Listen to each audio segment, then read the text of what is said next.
viens no gaidītākajiem svētkiem Latvijā un pasaulē. Ikgadēji svētku svin Ziemas saulgriežus un Jēzus Kristus dzimšanu. Ticība vēsta, ka Ziemassvētku vakarā jāiet 9 reizes, tad nākošais gads būs bagāts. Tāpat galdā noteikti jāliek maisē saules un uguns sveces. Tas nodrošina svētību ģimenei.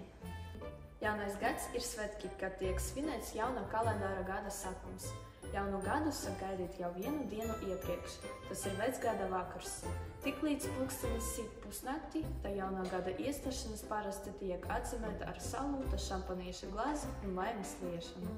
Mēs esam grupa V14 un šodien mēs gribam apsveikt jūs, līdzjutējus, tehnikuma skolēnus un skolotājus un vecākus ar topošanas svētkiem. Gaišus Ziemassvētkus un skaistāko Ziemassvētku sapņu piepildījumu.